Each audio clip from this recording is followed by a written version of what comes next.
તો રથયાત્રાના બંદોબસ્તમાં પોલીસ વ્યસ્ત હતી ત્યારે અમદાવાદ શહેર હત્યાની ઘટનાઓથી રક્તરંજિત થયું છે। આસ્ટોડિયા અને સાબરમતી બાદ હવે શાહપુર વિસ્તારમાં મોડી રાત્રે હત્યાની ઘટના સામે આવતા ચકચાર મચી ગયો છે।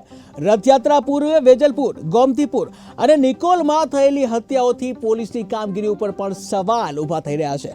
ત્યારે હવે 3 દિવસમાં હત્યાના 3 બનાવો બનતા પોલીસની કામગીરી પર માછલા ધોવાઈ રહ્યા છે। શાહપુર રેઠિયાવાડી વિસ્તારમાં રહેતા એક આધેડ પોતાની દીકરી તેમજ ભાણેજ અને ભત્રીજા સાથે ધાબા પર સૂતા હતા, વાતો કરી રહ્યા હતા ત્યારે તેમને કૌટુંબિક ભાઈ આવ્યો અને તું મને કેમ અવારનવાર જાદુ ટોણા કરીને હેરાન પરેશાન કરી રહ્યો છે તેમ કહી છરીના ઘા ઝીકી હત્યા કરી હતી। ત્યારે સંતાનોની સામે જ આધેડને છરીઓના ઘા ઝીકી હુમલાખોર નાસી ગયો હતો।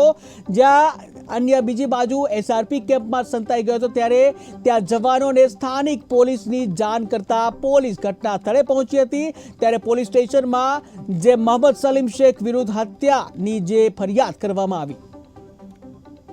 રાત્રે 12:30 વાગ્યાની આસપાસ શાહપુર પોલીસ સ્ટેશનમાં રેઠિયાવાડી વિસ્તારમાં બીએનએસ ભારતીય ન્યાય સંહિતા કલમ 103(1) તથા જીપી એક્ટ 135(1) મુજબનો ગુનો બનેલ છે, જેમાં મરણ જનાર નામ મોહમ્મદ અખ્તર હુસૈન,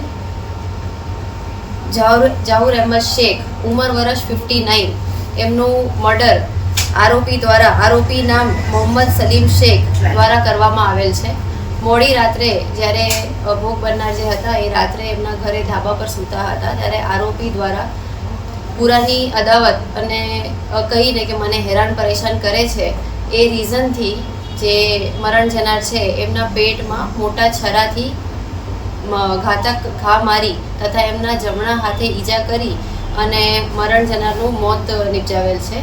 ત્યારબાદ જેમ જ ન્યૂઝ મળતા શાહપુર પોલીસ સ્ટેશન દ્વારા અલગ અલગ ટીમ બનાવી અને આરોપી તથા જે મર્ડર વેપન હતું એની ચાલુ કરી તપાસ કરી અને આરોપીને અટક કરવામાં આવેલ છે તથા સાથે સાથે જ મરણ જનારના જે વાઇફ છે એમના દ્વારા કાયદેસરની ફરિયાદ લઈ અને આગળની કાયદેસરની કાર્યવાહી